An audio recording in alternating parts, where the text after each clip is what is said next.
This is Unsiloed, brought to you by Alumni FM, connecting people through stories.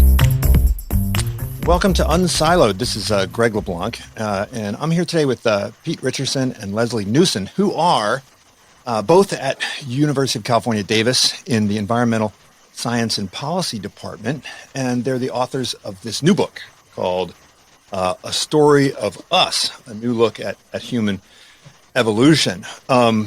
Pete is also the author of a number of other books, some of which I have here. I have this one, co-authored with Robert Boyd, not by Genes Alone, and this one go way back in the archives, Culture and the Evolutionary Process. I lost a lid somewhere along the way. So welcome to you both. Well, thank you for inviting us. Glad to be here.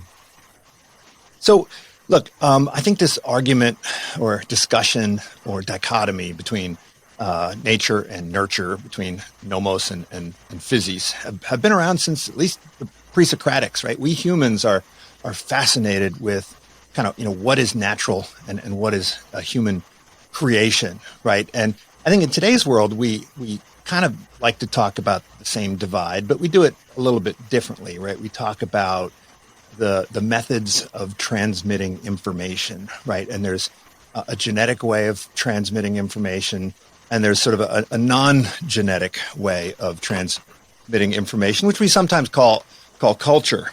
And, this book is really, in part, it's mostly about culture and how culture came to be and how it became kind of the human superpower. And, of course, its main function is to help us create, raise, and successfully push children out into the next generation, right? At the end of the day, that's really what it's all about. So, how fundamental is this thing we call culture? And it's not a uniquely human thing, right? The book is really about the aspects of it which are uniquely human, but culture is something that exists to a greater or lesser degree in a wide range of animals, right? So there's so much exciting research being done now, looking at animals and how animals, among other animals, just pick up information. There's very few really convincing signs of one animal teaching another animal, but certainly animals gain a lot by being with other animals. It's hard to know what it feels like for them, but we now know that you can have a population of animals that all kind of does the same thing, and it's not because they have the same genes, it's because they hang around together and they just do the same things like humans do. So animal culture exists. Mm-hmm. It's just that it really is the human superpower. It's what we do. So it's right. Well, so there's information that you're born with. There's information that you learn and through trial and error and experiencing the world. And then there's information that you kind of learn laterally, right? Where someone else had to go through the trial and error. And it's really that third thing that is what we call culture, right? Right, yeah. So, it's not just any old kind of learning. It has to be kind of learning from others. Yeah, right? from that others. Have interacted with the world. But I always think of culture as being information that's shared with other members of a population. So it's equivalent in a way to a gene pool. So you have a group of animals that forms into a population and their genes are mixing all the time. And there's a gene pool, which kind of describes them. And it's the same with culture. There's a cultural pool. So we belong to a culture that has anesthesiologists. Neither you or I would know how to do anesthesiology, but it's part of our culture, and so we share in it. So if we have an operation, the information is beneficial to us, and that's kind of what's so exciting. And you can see the same in a very simple way with animal cultures, I think. Right, and so there's this. You talk about there's examples like crows, right, that can learn how to, access worms in these jars, so to speak, right, or crevices, right? And there's different primates that will kind of learn from other primates how to,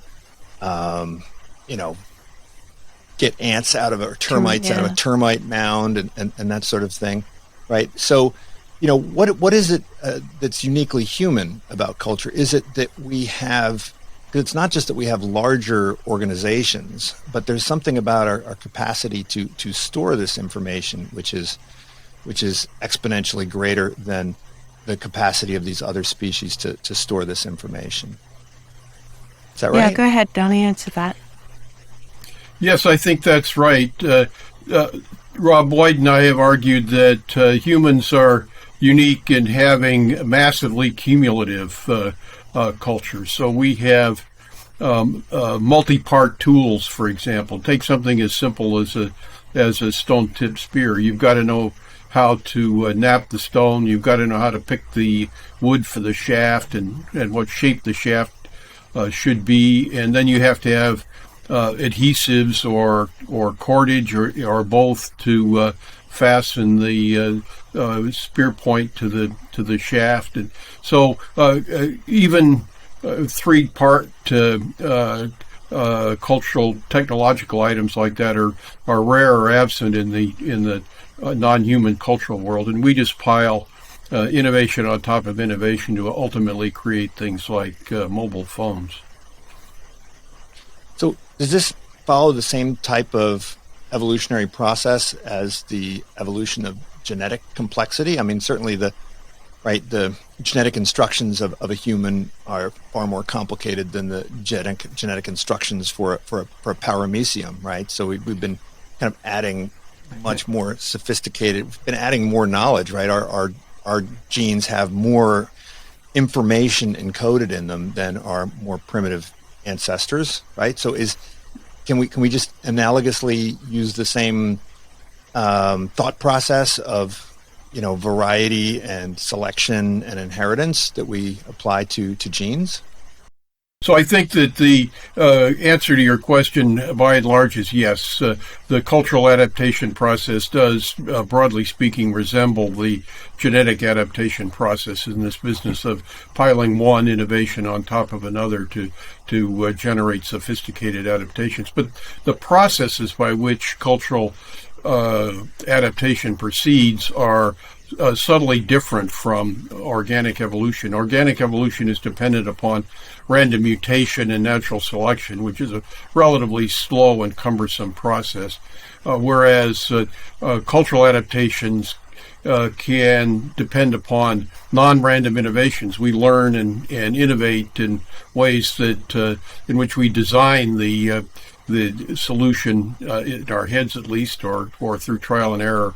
And it's generally speaking, that's better than literal random mutation.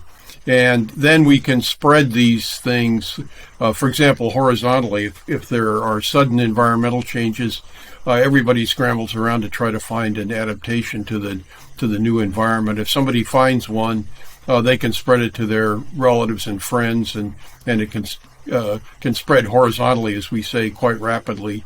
And the adaptation can be established in days, weeks, months, a few years, as compared to many generations. And Greg, I think it's very interesting the way you chose a paramecium to compare to us, because a paramecium is a single-cell organism, and the thing about humans is that we aren't single at all. We belong to groups, and we belong to families, and we share information with these other group members. And paramecium, paramecium are single-cell organisms that live on their own. And at some point in evolutionary history, our branch developed into multicellularity, in which you have a group, essentially an animal, that's competing against other animals. And when humans came along, they created a group of humans sharing a culture that compared with another group or other groups of humans with a different culture. So it's kind of neat. It's what John Maynard Smith and Pete knows how to pronounce the other guy's name, but in his great their Great Transformations book, which is an amazing book. Well, so one of the great things about your book is that you have these little stories, right, where you have to imagine yourself being, right, a child growing up in each of these environments. And, the further back in time we go, the less kind of learning there is from sources other than one's direct ancestors, right? So you talk about how the mothers really were the ones that transmitted most of the know-how to their children. And then there was much less in the way of, kids learning from other kids and so forth.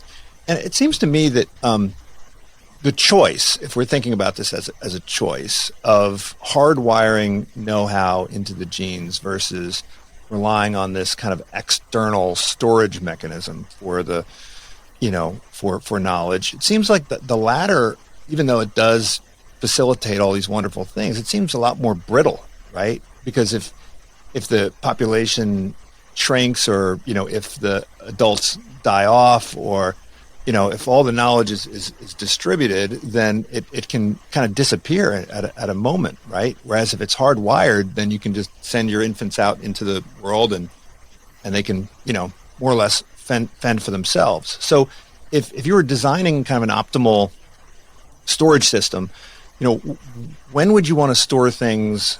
When would you want to hard code things, and when would you want to kind of rely more on this, like cloud computing, right? I mean, that's really what it is, right? It's like you've got stuff on your hard drive, and then you got stuff up in the cloud, and we all know that if the Wi-Fi goes down, then your access to the data in the cloud kind of goes away. So Rob and I made that the central topic of our 85 book that you showed on at the beginning. It's a kind of a functional analysis of what culture is good for, and at least according to the models we made in that book, what culture is good for is adapting to spatial and temporal environmental variation on a certain time scale. So if the fluctuations are very short time scale, then the only thing that is useful is individual learning. You have to adapt to these high frequency fluctuations by individual phenotypic flexibility. If the fluctuations are slow enough, then adaptation by genetic means is fine. It tracks the slow moving environmental changes perfectly well. If the fluctuations are fairly rapid, but not too rapid, then it makes sense to learn from mom and dad and other people of an older generation.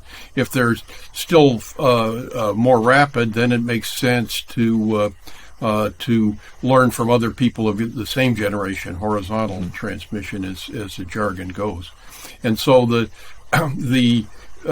advantages of culture slip into this particular window of spatial and temporal variation.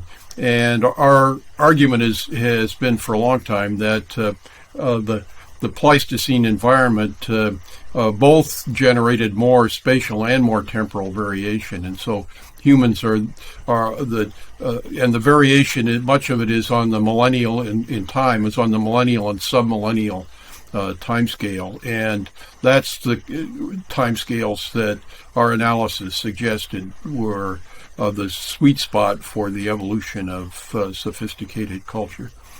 And then humans were pre-adapted to take advantage of culture, we argue, because, in the simplest example, we have hands to make technology. So technology acts as a kind of a multiplier, and other animals have simple tools, but hands are really good for making and using tools, and that probably gave us a spectacular advantage in taking advantage of culture. Well, Lesley, you guys picked a couple of discrete moments, right? So the book is divided up into these like, seminal, or I guess stylized moments in our evolution where there were profound leaps or steps made. And, one of the steps was just the move to the savannah, right? And So what was so important about that move, right, out of the trees and into the savanna? Was it that it created this pre-adaptation that allowed for the emergence of culture? Well, And if so, why didn't this also, apply to the vervet monkeys, right? They presumably had all the same constraints. They had to survive in the same environment. So, why aren't we sending, ambassadors off to the vervet monkey nation? And, where's the vervet monkey literature? Like, what's going on here? well, vervets aren't apes, and they don't have the same problems as apes, and they're on a different evolutionary trajectory. I think that the problems that apes had was the females. I looked at the research into apes that lived in a drier environment, and I found that it was almost always the male apes. And when they went out, they just thrashed about. They didn't have the meticulously careful foraging techniques that they use within the sort of tropical forest environment or the woodland environment they normally live in. And the females and babies hardly ever left the rainforest. And I don't think I ever saw anybody saying this, but it seems to me that it must be really hard if you're a female ape with a baby going out into the dry savanna, because not only are you far more exposed to predators, and of course you and your baby are the one that the predators will go after, but also if you're nursing the baby, you're having to supply moisture all the time to that baby, and if you're out in the dry, you might have to go a half a mile away or so from the source of water. So it seemed to me that there's a very good reason why other apes didn't go out into the savanna and the drier areas. It's because reproduction had to happen in those areas, and the females had this infant with them for several years. There was never a good time of the year. There was never a wet time they could go out. And so I felt that they had to form groups with a home base where the females cooperated, taking turns caring for their babies. This is something that we do see in other animals. It's not that common. But it seems like the obvious way that female apes could do it. In the case of monkeys, it's a different problem because the babies grow up more quickly. So it's not as if you have a whole sort of 4-year stint of carrying around this bigger and bigger infant that still isn't weaned. Does that make sense? I could talk about this ad nauseum. Well, I mean, that is one of the threads that goes throughout the book is this problem of child rearing and the need for cooperation, right, when there's vulnerability. And so is the cooperation between the mothers sort of a source of culture, or is it a product of culture, right? Do you need culture in order to cooperate, or does the cooperation sort of lay the foundation for the emergence of culture? Both. They're wound around each other, because you need to form the trust to allow your infant to stay with another female, which is something that chimpanzee mothers and bonobo mothers won't do. Mm-hmm. But then when you do leave your infant with another experienced individual, that infant has the opportunity of learning from another experienced individual. And so simply exposing the infant or juvenile to other individuals encourages culture, because then the infant is able to see how several different people do it. Right. And then, so instead of just vertical transmission, right, there's like a diagonal transmission right, of knowledge. But there's also selection for the baby who can choose between it. I mean, some infants might have just been confused seeing two different ways of doing things, but there was selection on the infant that could see both ways and make a sensible choice between them. So that encouraged that created the environment which would select a gene for that kind of discernment, and it would create the environment where that kind of discernment was useful.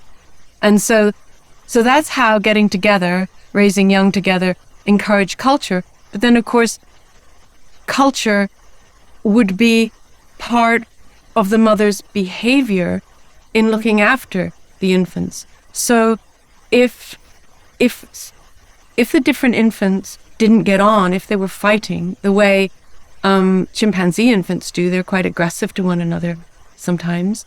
There could be a culture of parenting, if you like, with the mothers punishing infants if they behave aggressively. And in that way, the infants who are the most aggressive, rather than being the dominant infants that would eventually come to dominate the herd and have more offspring, those infants would be at risk of not even surviving to be adults, because they would, punishment isn't good for infants. And so they would be less well off. So you speculate that kind of sociability is not something. I mean, Richard Wrangham talks about the kind of, the homicide hypothesis, right? The punishment hypothesis. So that's kind of more peers punishing peers for kind of being out of line. It's guys doing it. I mean, he thinks it all. Well, he obviously he's a guy and he thinks guys can do this and it can all be guys. and mothers can punish too. In fact, it's a lot less costly to punish an infant than it is to punish a peer. So to kind of teach the child how to survive in a social environment, teach them the political tools that they need to negotiate interaction with others. And also neurological tools. I mean, there's a certain amount of neurology in being able to control your anger, that some little kid has just stolen your food, and it's necessary for youngsters to not kill a little baby that's just stolen their food, and so that kind of punishment would be selected for culturally, and that kind of punishment would mitigate against aggressive children. Yeah, in the story, you go ahead. And neurobiologically, the expansion of the human brain includes the expansion of those so-called executive areas that would make self-control more possible. Well, that reminds me. So, part of the story is about the continual increase in the size of the human brain. And one would think that if we are kind of outsourcing all of this knowledge to this kind of World Wide Web, that we don't really need to carry all this information inside of our own heads, right? So, we all know about the taxi drivers in London and how their hippocampi get big, and then as soon as Google Maps comes along, their hippocampi shrivel down into nothingness, kind of like ours is right now, because I got to use Google Maps to get to the bathroom, right? So why wouldn't our brains, get smaller? Because all we really need to do is be responsible for having the ability to tap into this. It would seem like the bigger the network becomes, the smaller the brain could be, unless the complexity of the information is rising at an even faster pace than the ability to outsource But also, it's actually kind of hard the more complex the network goes. We discovered that with our own World Wide Web, right? As soon as you have it all up there, we discover that a certain portion of it, nobody knows how much, is very tempting looking misinformation. And then there's the information that tries to sneak in. The bigger the web, the more you kind of need a sophisticated computer to sort between it. It just tangles up. These things keep getting more and more powerful. I think a lot of people thought that we would have sort of Chromebooks replacing, CPUs that were powerful CPUs, but in fact these remote devices just keep getting more and more sophisticated. Is that kind of the analogy we should be thinking about? I guess so. It seems to me. Well, it seems to me that we do both things. We get this big brain because we have to master a pretty large amount of culture as individuals. But at the same time, we engage in a division of labor exercise. We want culture. It's adaptive to have culture that's even more sophisticated than one brain can manage, and so we divide the labor, and some people know how to do one thing, and some people know how to do another. Even the simplest societies have a division of labor between men and women, and typically there also is a division of labor between people who specialize in making certain kinds of tools and things like that, and of course in modern societies with to manage the very complicated things like our cell phones. No one person takes a whole universe of engineers to build a cell phone. Not to mention the miners that extract the raw materials and the salesmen that peddle them to us. So there's a vast division of labor that stands behind any complicated modern piece of technology.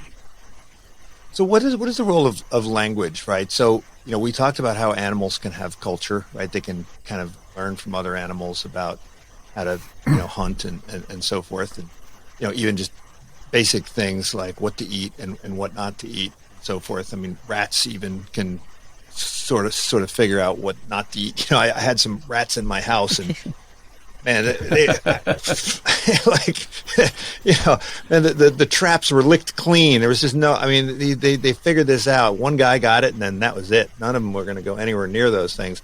So what does language enable? Is it just allow you to encode so much more information, store it more efficiently, communicate it better? Is there just a limit to how much you can communicate through pantomime and example? Yeah, I think that's the right way to think about it. It seems to me language is used in two critical circumstances. One is just explaining technology. You do it this way, not that way. In the case of technology, often a picture is worth 1,000 words, so a demonstration is at least as effective as a verbal instruction.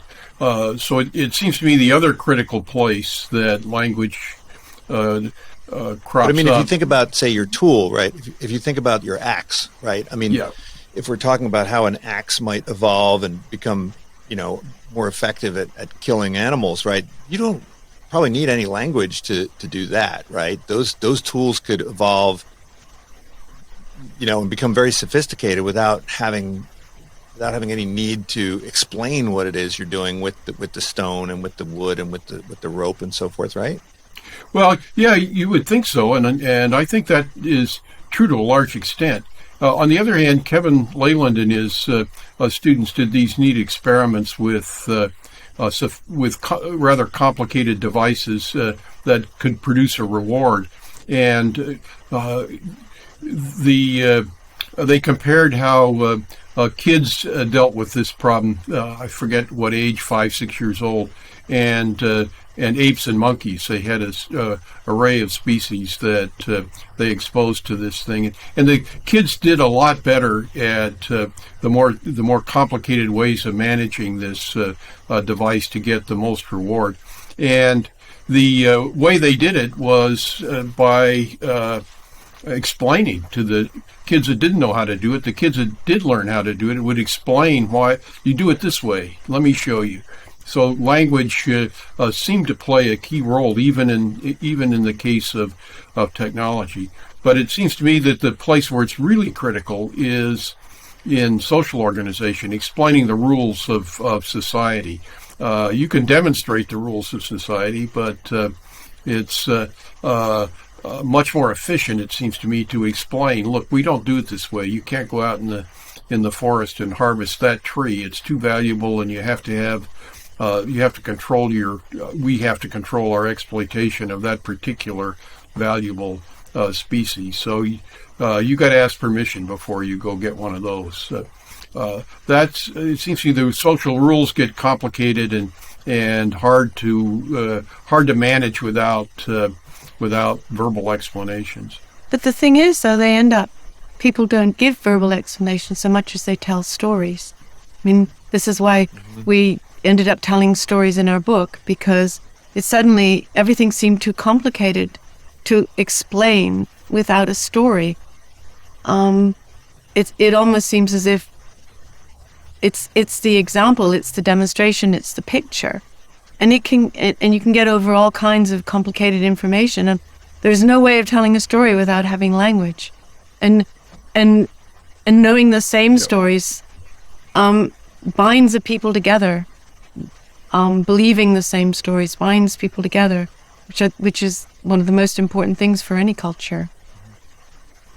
So narrative is kind of like a compression technology, right? It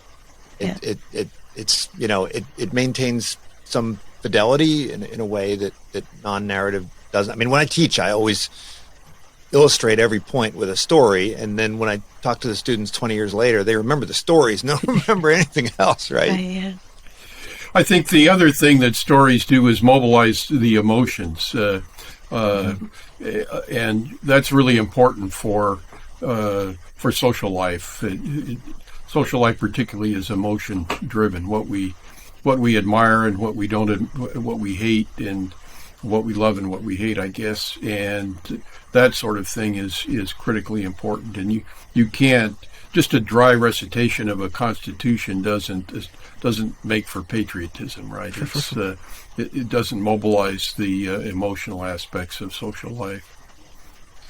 So one question is, we were human-like for many millennia before we developed the capacity for spoken language, right? And then it seems to...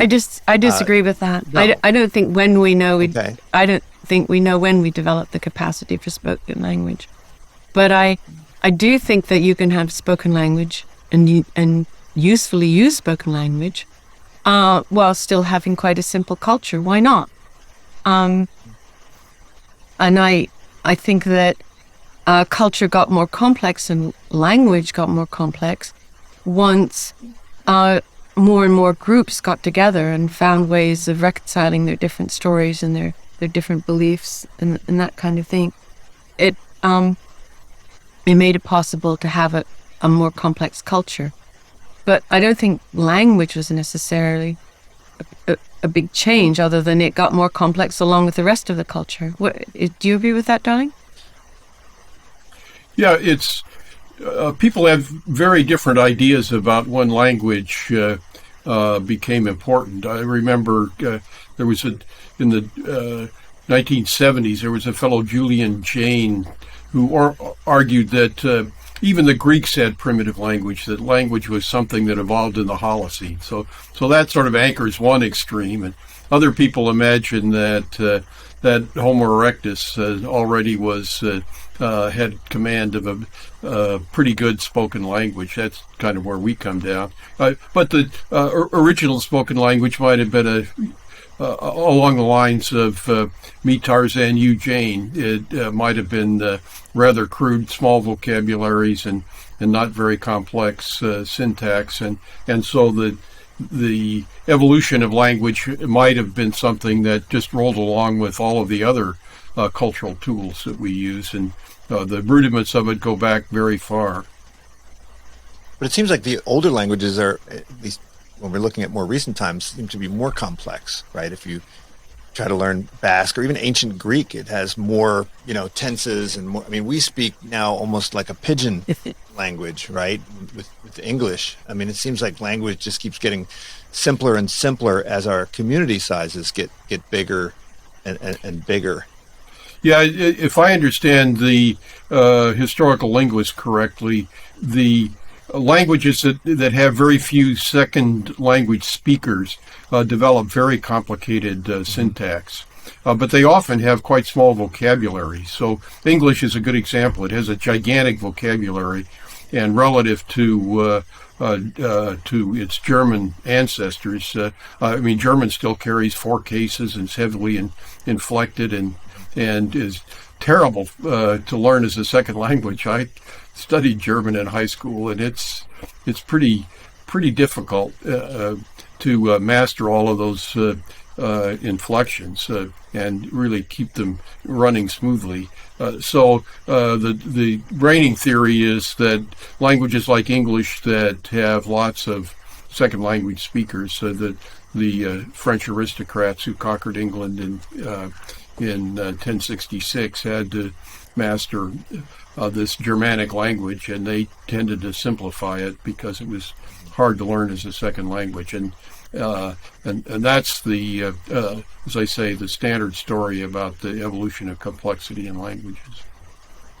Well, I want to get back to this. I think this is sort of one of the key central points in the book, which is that, what makes us uniquely human was a survival skill that worked best or was optimized for a highly volatile, highly variable environment. And like we know from Darwinian evolution that when the environment is stable for a very long period of time, that the mutations kind of go away and you just kind of double down on whatever works, and then you're much less prepared for a shock when it happens, right? And I use this metaphor all the time in business, right? Because we talk about when a business is able to sustain a business model for decades on end, it just kind of shuts down its R&D department. It just kind of like fires anybody who's questions the way things are being done, and so this variability is it temporal variability, spatial variability, right? What was the key kind of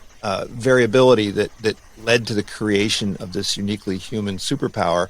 And then when things settled down, right, after this period of high variability, why temporal variability, when it kind of settled down, why didn't we just kind of go back to being these simpler creatures? Why didn't we take all that knowledge that we acquired and just kind of start packing it into the DNA? I mean, not like in a Lysenkoist way, but why wouldn't it makes sense to just start hardwiring this stuff if we're not going to see a whole lot of variability going forward in the environment?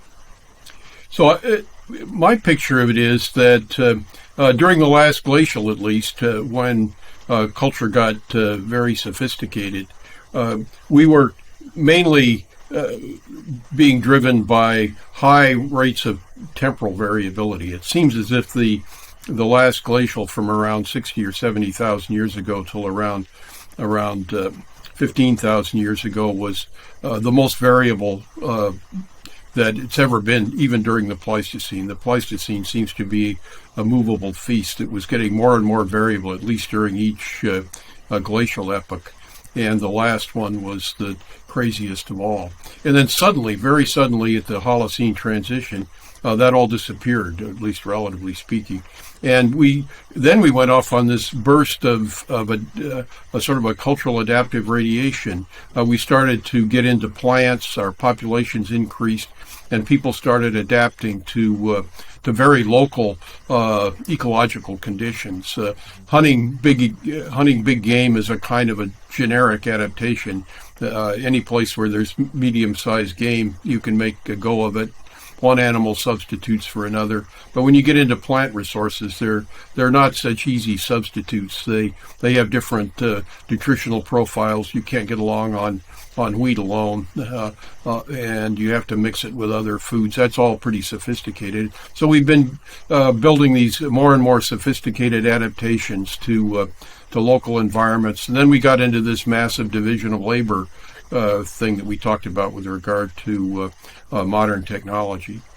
And so we just switched gears and went from adapting to highly variable environments in time to exploiting variation in space.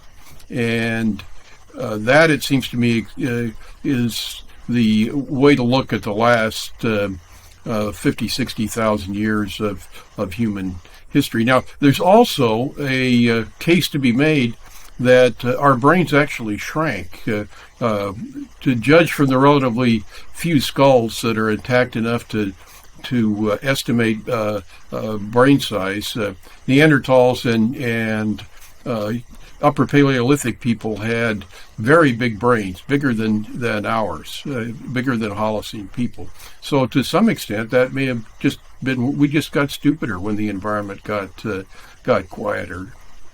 Well, I mean, I can testify that it's probably happened in the last 10 years. I think that, I don't know about last million years, but last 10 years, certainly, I think there's been a trend in that direction. So we invented this, well, not the phrase isn't invented by us, but I suddenly realized its brilliance when I heard an archaeologist talking about it, talking about social tools. And so, and social tools are tools which help get people together. And humans 100,000 years ago didn't have many social tools. I mean, there were some, the parenting techniques. There were some, but the family stayed together because they were a family. They knew one another. But a much larger cultural base could be developed if the families could become bound to each other. And this could happen through marriage. There's lots of social tools that make this possible. But when this last ice age came and everything was so crazy, those kind of social tools to knit families together were essential, because people had to care about people they didn't even know. Their survival depended on sharing information and sharing food between people they didn't know, just because they were people. I mean, I can't imagine how else they could have done it. And so we envisage social tools such as rituals and shared beliefs that existed between large numbers of people, which encouraged them to share information and work together to solve problems.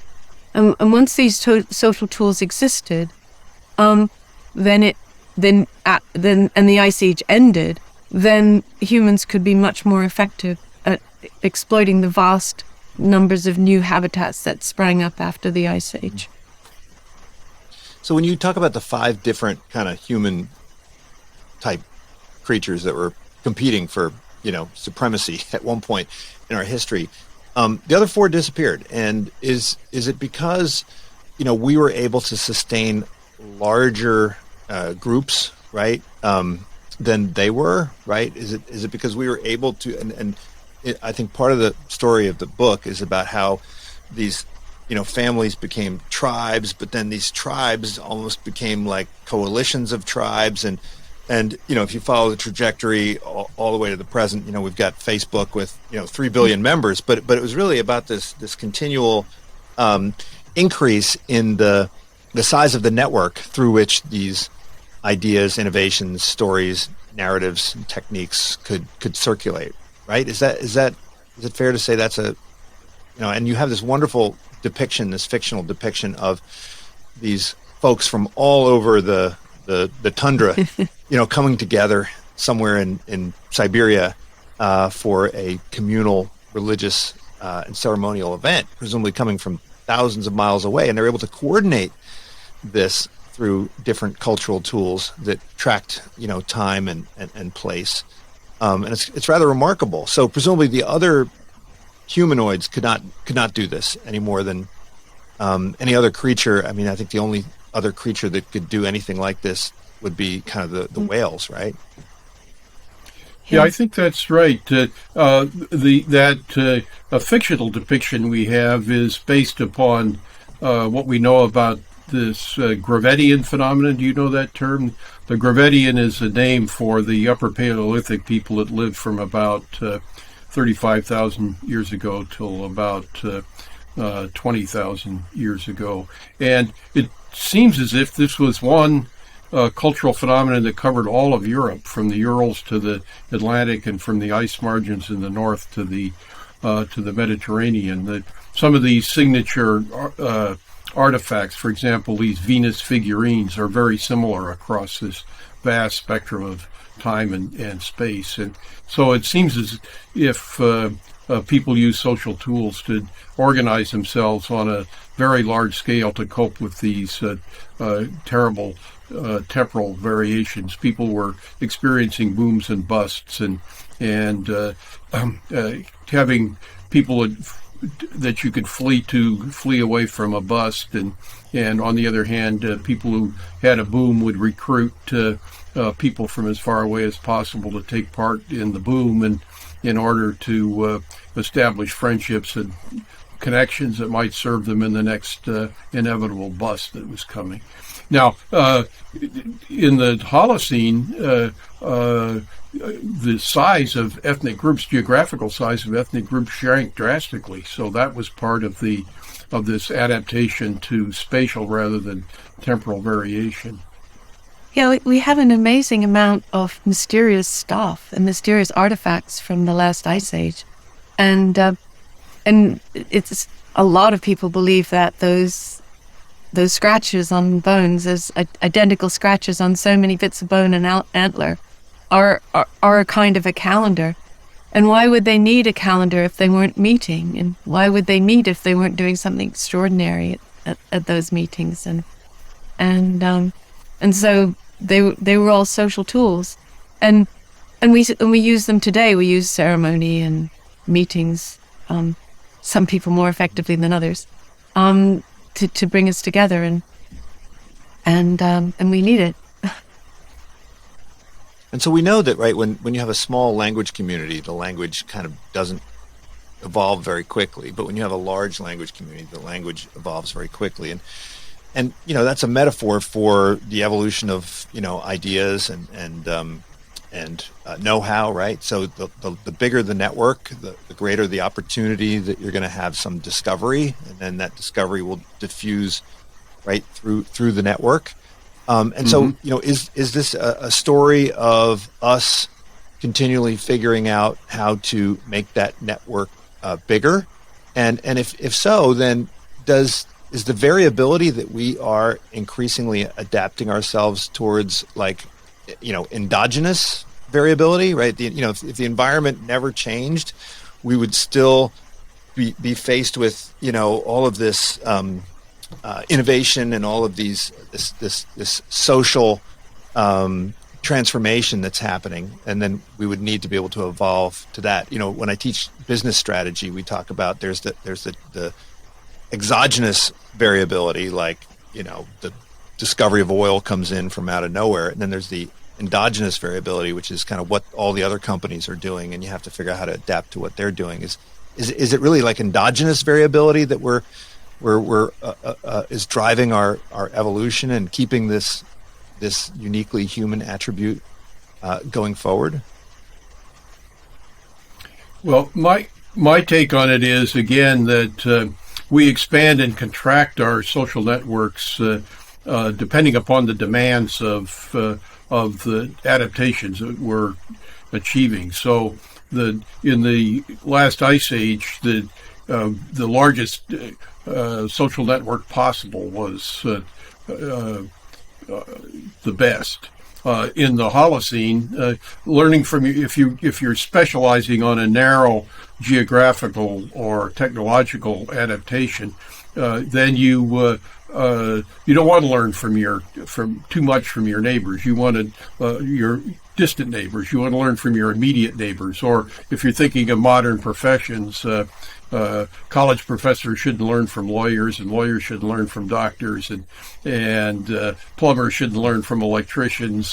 That you'll just get confused if you try to adopt the social practices or technological practices of a neighboring group. And now we're faced with it's sort of back to the last ice age. All of a sudden, we've endogenously created this variation in climate that's so threatening, and the loss of biodiversity and things like that. So we're having to switch back to adapting to more temporal variation.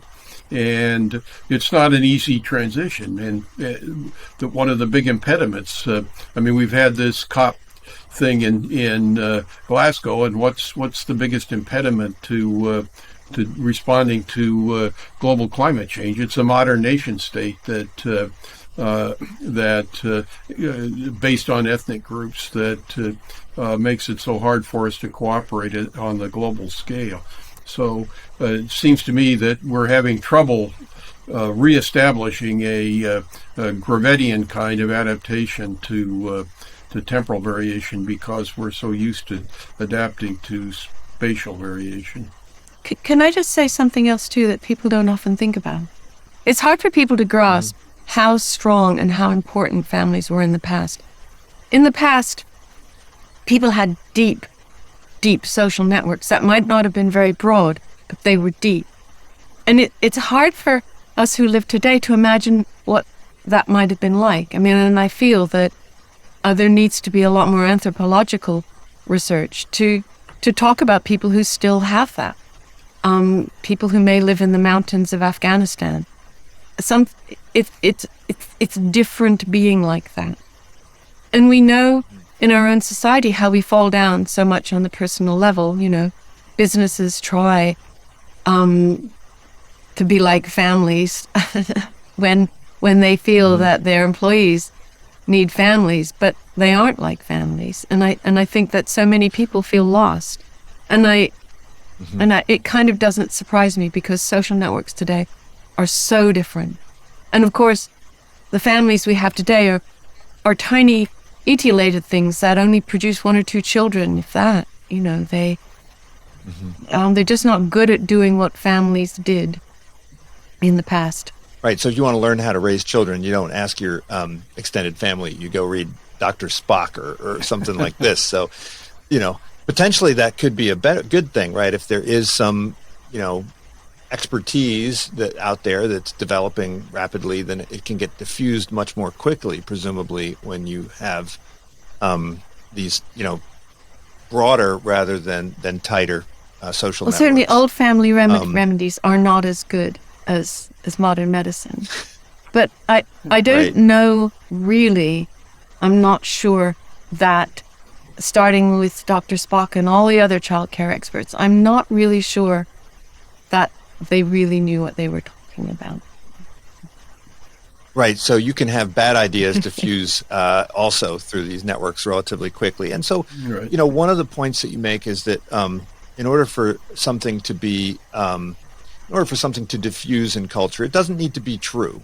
In order for it to sustain as part of culture, it just needs to be useful in some way. And in particular, if it's useful in helping you to bring children to adulthood, then it's going to be, you know, it's going to persist, and it doesn't have any necessarily propositional value. So there's lots of elements of culture that you know, aren't true to some extent. So and among this, you include maybe folk stories, mythologies, religions, and so forth. And so this also presumably is uniquely human, although some people would say that you know, animals probably have a worldview that is very religious in some ways, right? You know, if they see an object move, they think it's alive or something like that. So can you elaborate on that? And you also reference kind of the junk DNA of culture, which is kind of stuff that may have made sense at one point, and we're just kind of carrying it around. You know, it's just there, and just like junk DNA, it may serve some latent purpose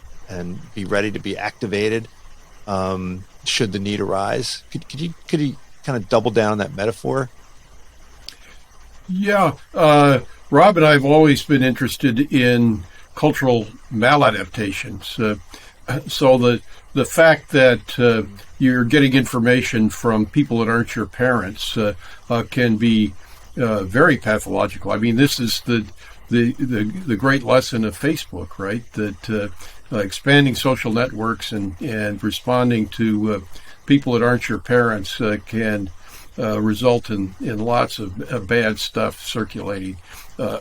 And there are, I mean, just beginning with advertisers, there are people out there that want to lift your wallet, basically, sell you stuff you don't really need. And so there's pathological information being deliberately spread the demagoguery of some political figures in recent years is an extreme example of that. I'm if I live long enough, I'm going to write a paper that summarizes all of the ways that culture can go bad in one compact place. There's lots of different ways. So, I mean, it's true of biological evolution, too. It's mostly adaptive, but there's junk DNA, and there are various kinds of pathologies that can spread through even natural selection. So this is a theme of evolution that we need to remember. And just think about some of the things that people in our culture now think are so terrible, such as the idea that women shouldn't go to war, women shouldn't be expected to do hard work, women should stay at home and enjoy their children. These seem just like a terrible idea to people today, but it was incredibly adaptive. I mean, if women have a huge range of things to do, why are they going to decide to get pregnant and have all the discomfort and risk of childbirth and all that when they can do something much more exciting? And so it worked for the culture to oppress women, basically, and to propagandize them into wanting to stay at home and be mums. And it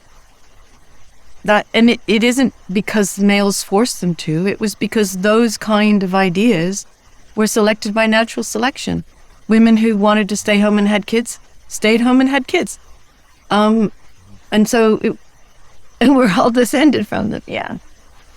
And we're all descended from them, presumably. Like, was this idea of sexual selection applying to cultural artifacts, right? And in particular, I never thought of this. I never looked at the Great Pyramids and thought, okay, that's a peacock's tail equivalent in the world of culture. But once I thought about it, once I sort of dug into this metaphor, I started seeing it everywhere, right? Okay, it's something which may have been a signal at one point. It's called Rob and I it's well known in evolution. Yeah. Go ahead, Rob and I at our 85 book showed that a prestige-biased cultural transmission could have the same runaway peacock's tail phenomenon as sexual selection. So there's a broad analogy there.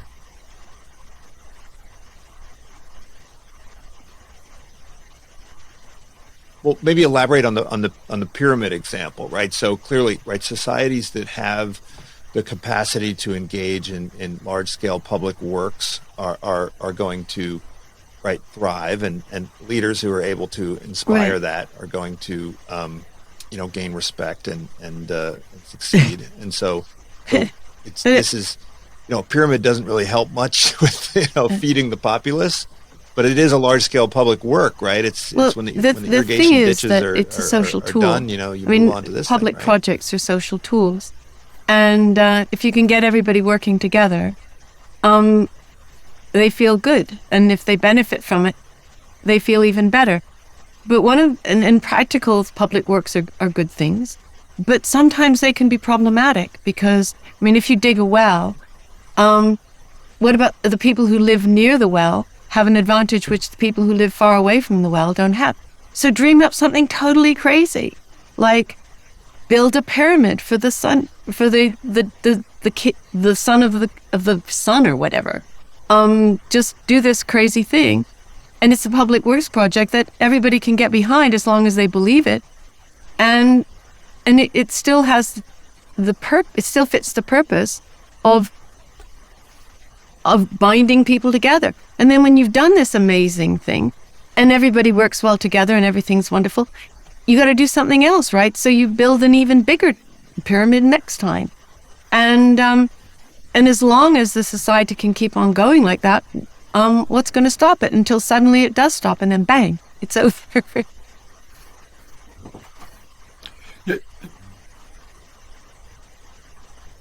So presumably there's a trade-off between kind of internal learning and external learning, right? Between social cohesion and openness, right, to outside influences. And presumably there's some optimum that's a function of, the changes in the environment and so forth. And so, one thing that I've been puzzled by is when we look at these large-scale changes, they're usually driven by population movements and not by kind of cross-population transmission of know-how, right? So, for instance, settled agriculture, right, or the use of the plow. I mean, if you see some folks who are using the plow, like, why wouldn't you just use the plow? Why do you have to plow? And they're doing really well. Like, why wouldn't you just use the plow? Why do you have to have them come in and wipe you? Like, why wouldn't you just use the plow? Why do you have to go out and start using the plow?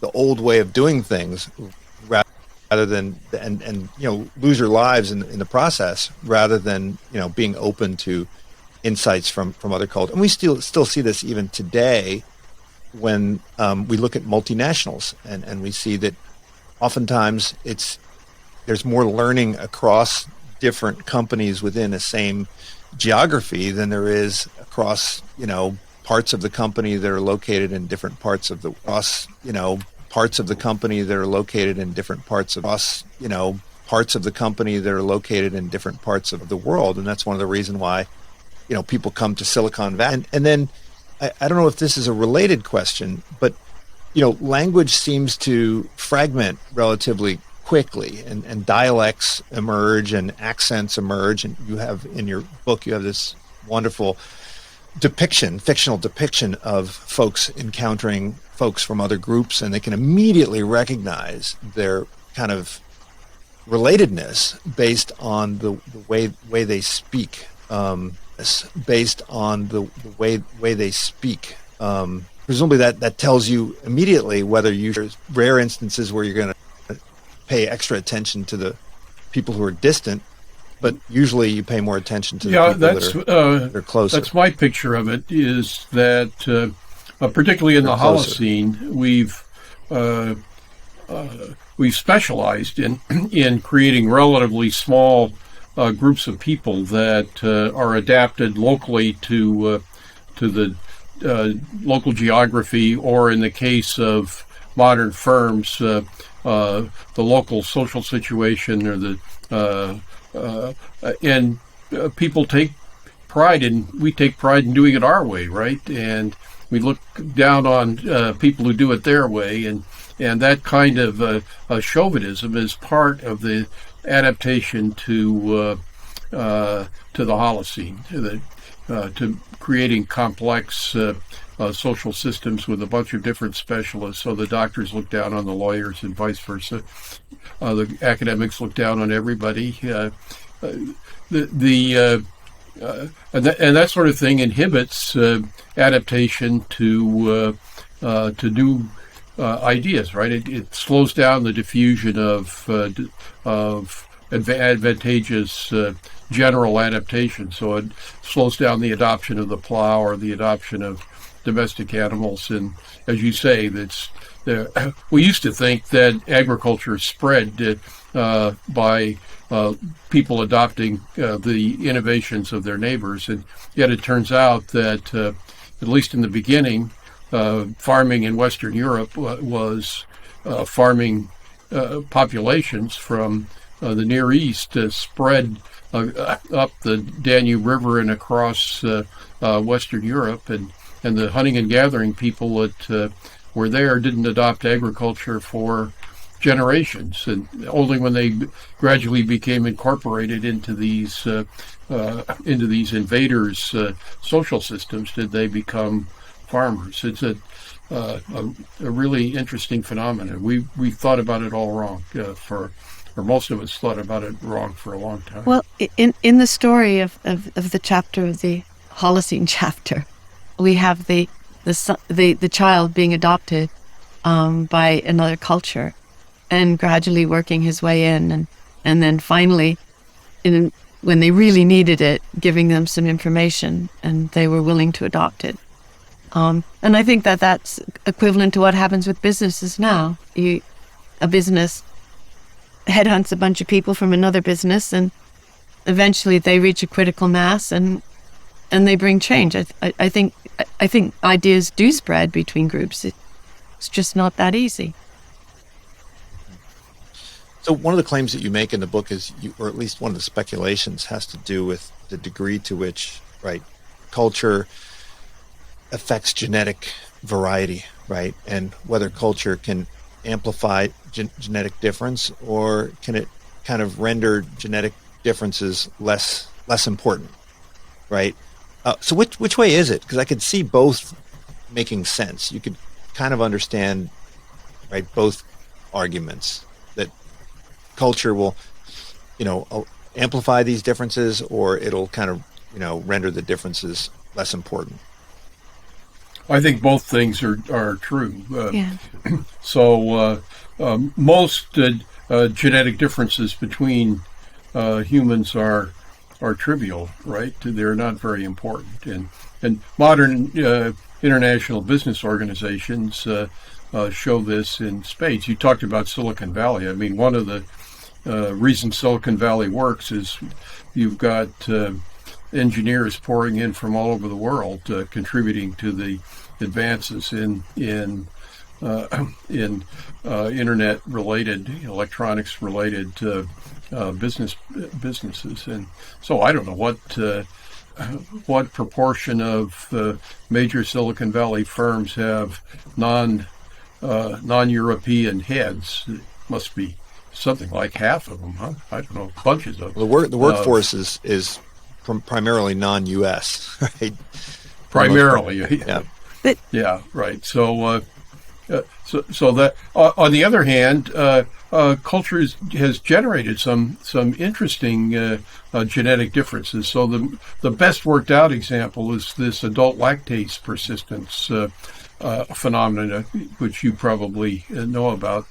The basic idea is when people adopted dairying, we adults can't digest lactose, the milk sugar in milk, which constitutes about 40% of the calories. Primitively, we couldn't. Lactase is downregulated in humans around the time of weaning, because the only lactase most people will see in their diets is from their mother's milk.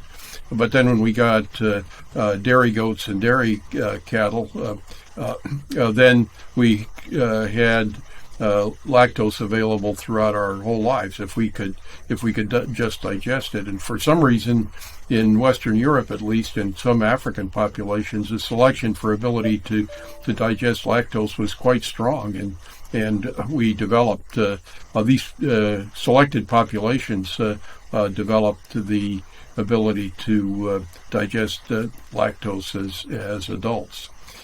And it seems like these local adaptations, cultural adaptations to various kinds of diets generated genetic differences in digestive physiology across human populations.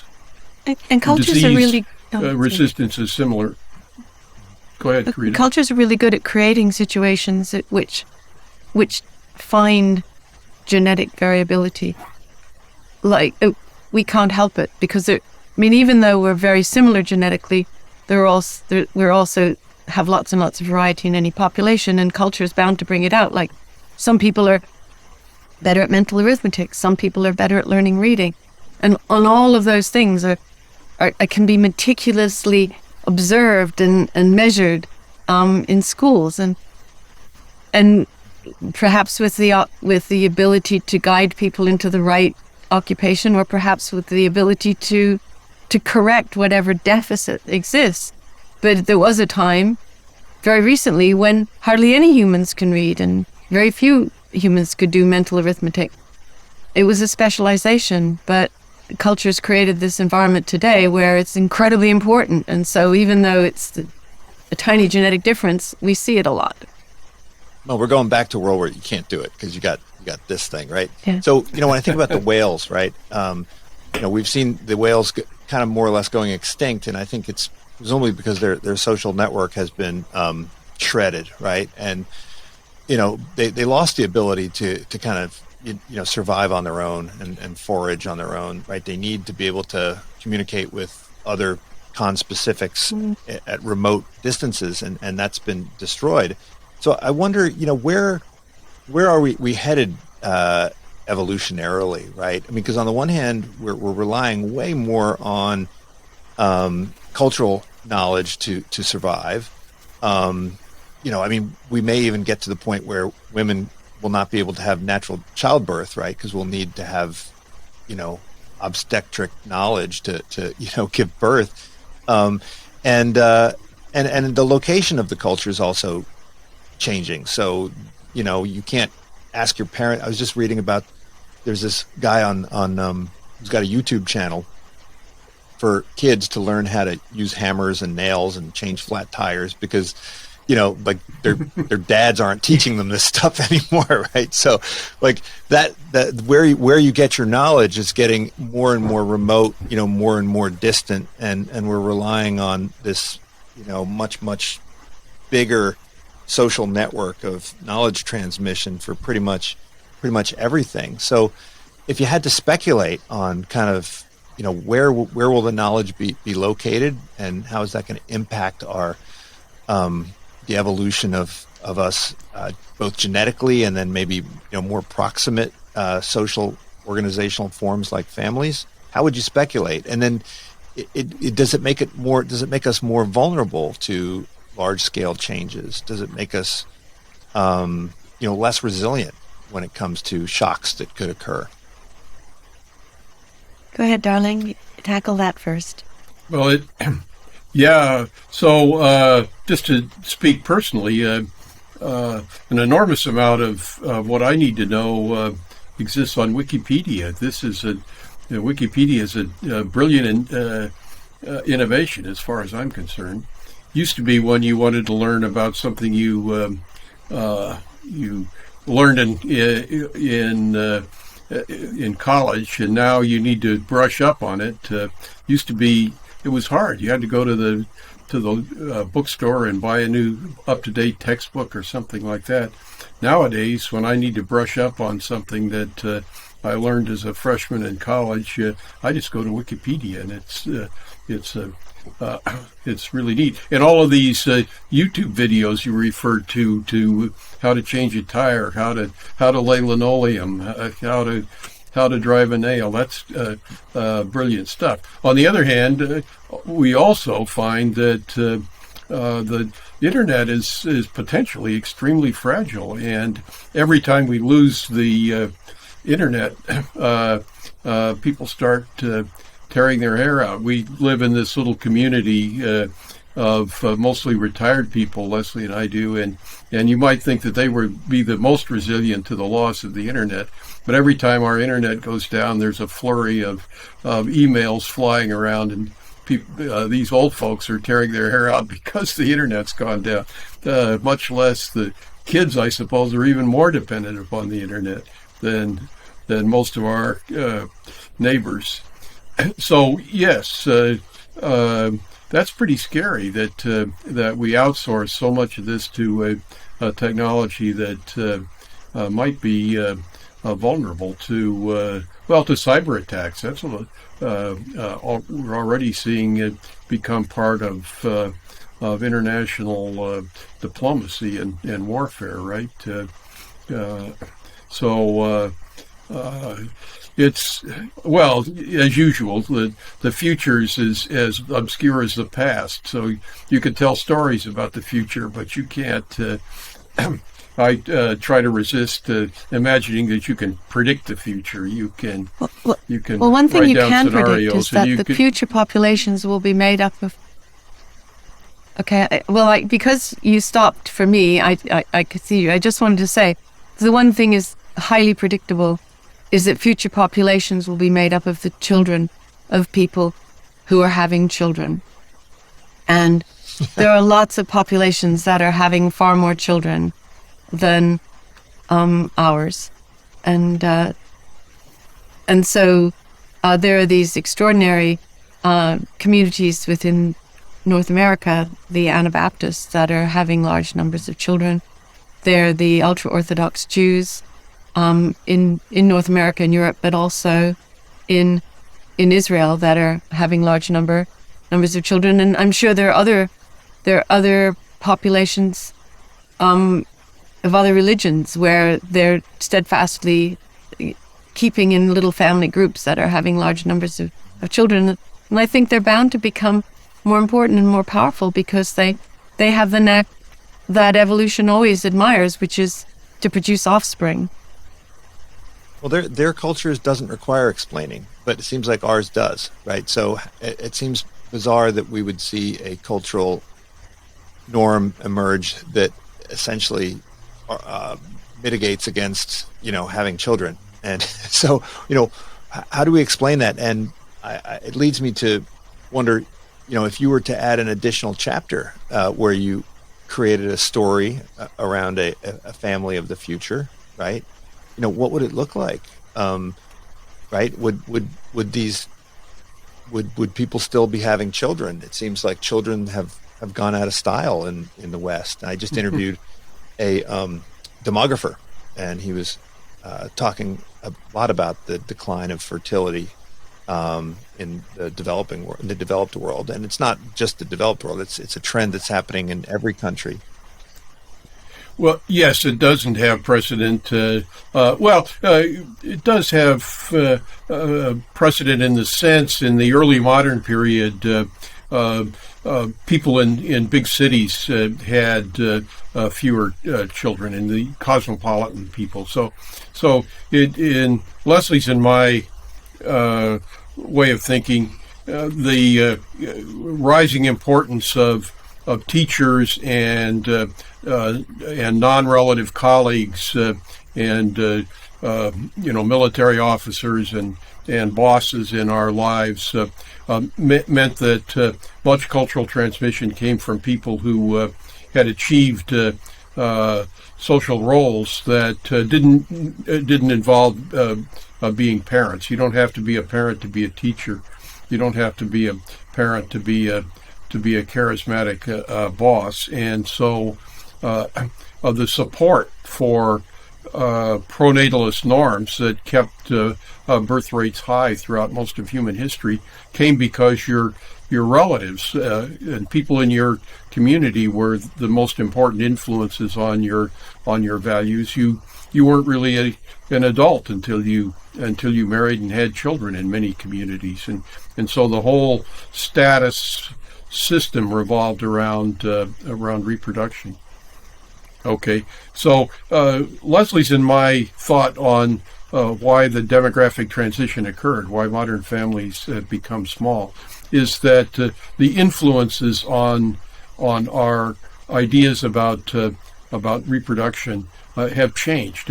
In the past, the strongest influences on norms for a behavior like that came from your family. It was your parents who expected you to have children. It was a social life in which you weren't really an adult until you married and had kids. So spinsters and bachelors had a sort of a diminished status in the community, and parents that raised a big successful family were the real people who were admired in these communities. But when people started moving to cities and working in factories, then other influences became important. Teachers became important, and high status managers and bosses became much more salient in people's social networks. And so the support for pronatalist norms just kind of vanished. Your friends that you meet at the office or the factory, they don't really care much whether you have kids or not. They're not grandma who's desperate to have grandkids to bounce on her knee. And so this idea that your status was closely tied to marriage and reproduction just went away, or at least diminished greatly. And so the birth rate fell accordingly. I think it's easy to understand why people don't have children. Children are really hard work, and having them is inconvenient and hurts. And so I think that in the past there was a strong drive, and it came from your culture and from members of your family who were driving you. And there were some people who were unlucky enough to live in a place that didn't drive them very hard, and we're not their descendants. We're the descendants of people who came from cultures that drove people pretty hard to have kids. But we seem to be the only animal that requires that cultural nudge. Yeah, that's right, that's to have because offspring. that's kind of easy to explain. It's because we're cooperative breeders.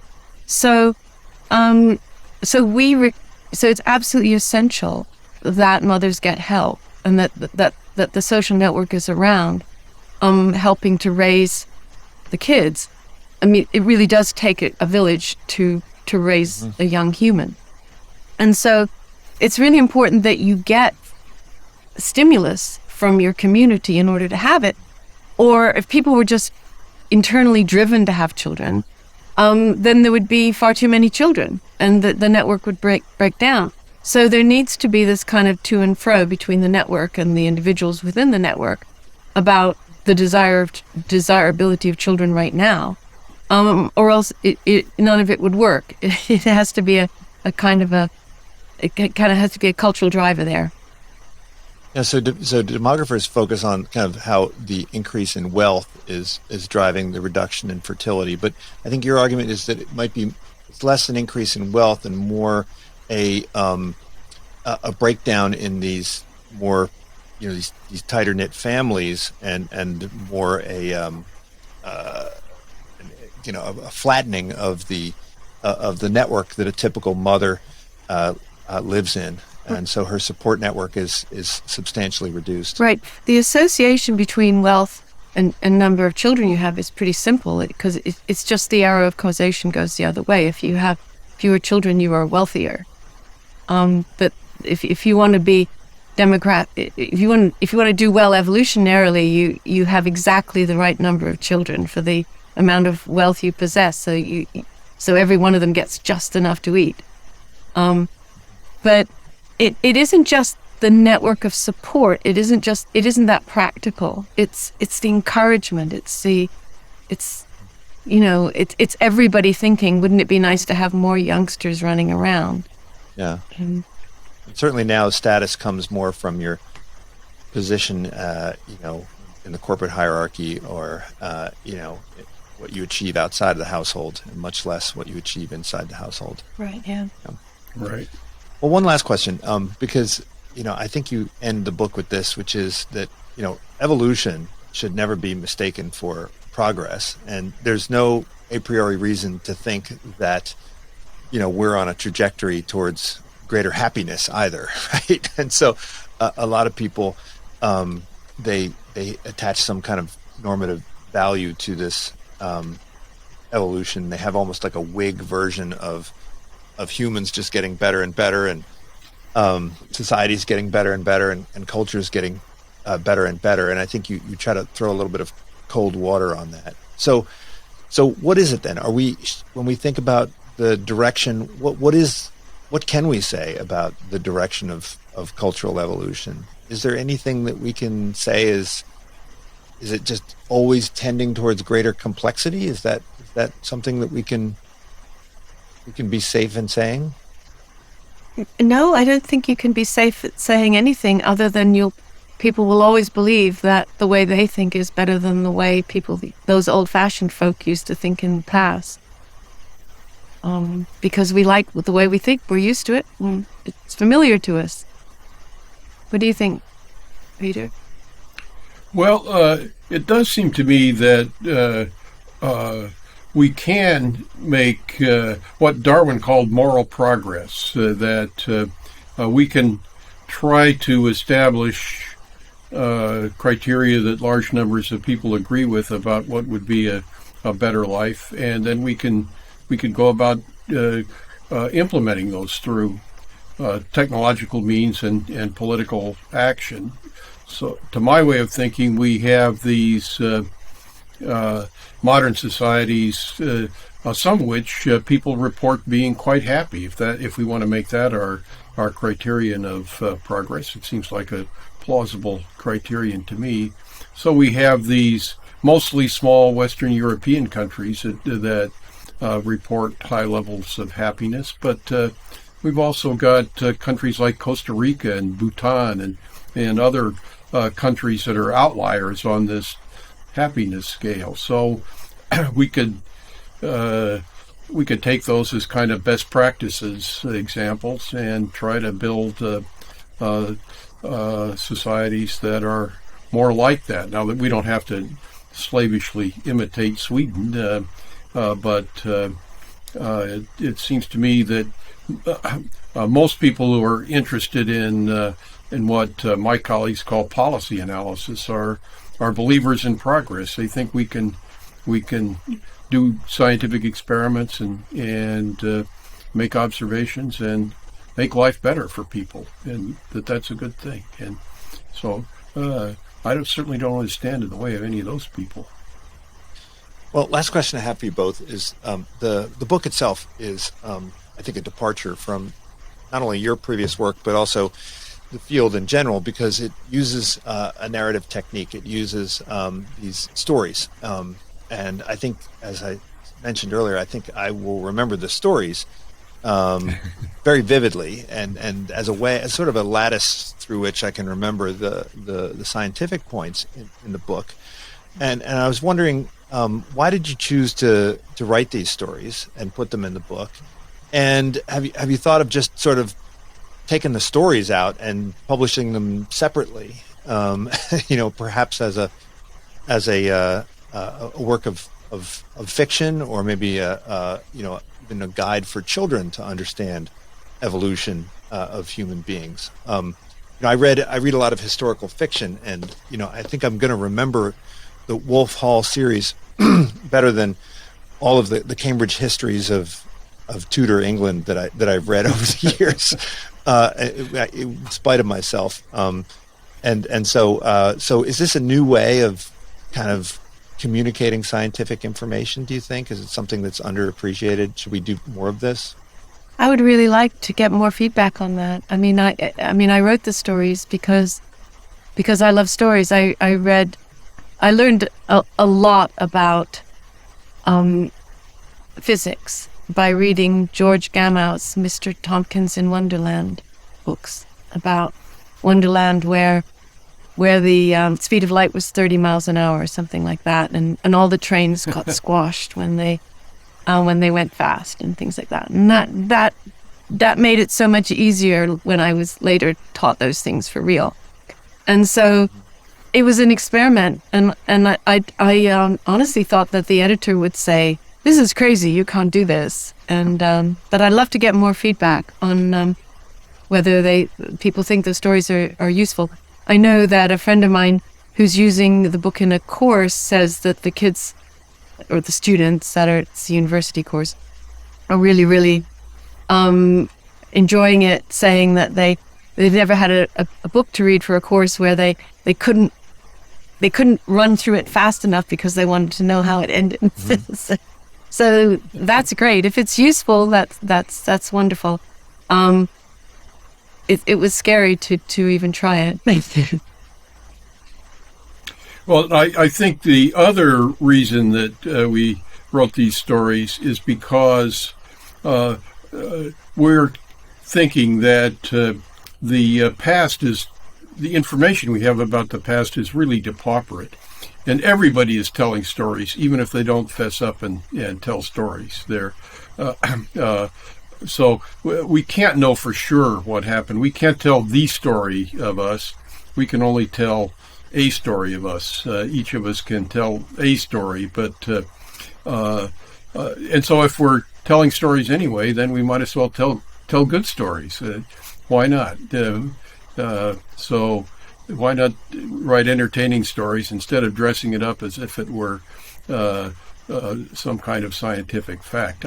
I mean, there are scientific facts. I mean, it's like good science fiction. I think of it, what Lesley wrote is as good science fiction. It doesn't violate any any facts that we know of, at any rate. And on the other hand, you can't tell a connected up story about the past without inventing at least half of what you're saying, because we talked about when did people have language? Well, we have no concrete idea, really. The traces of language until we have written language in the 5,000 years ago. We have no idea what people were speaking in the past, and it's pure, if not pure speculation, at least the next thing to pure speculation. Well, Lesley, Peter, thank you so much for joining me.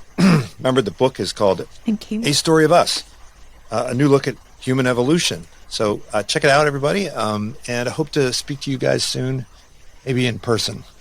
Thank you so much. Okay, that'd be nice. Hope my cold is better by then. That'd be fun.